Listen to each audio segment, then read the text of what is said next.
ఎండి కొండల వాడ ఏలేటియములాడ గుండముల తానాలు గుడి చుట్టూ దండాలు కొల్లెగ ముడుపులు కోటొక్క మొక్కులు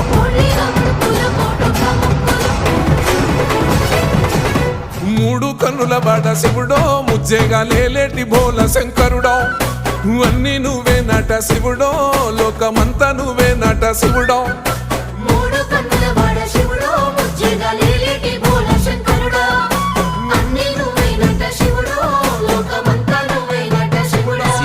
బిచ్చగాడి రూపంలో అంజనాదేవి ఇంటికి ఎందుకు వచ్చాడో మీకు తెలుసా?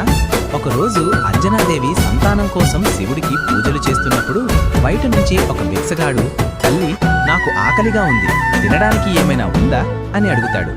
అంజనాదేవి ఆ బిచ్చగాడిని లోపలికి పిలిచి భోజనం ఏర్పాటు చేస్తుంది.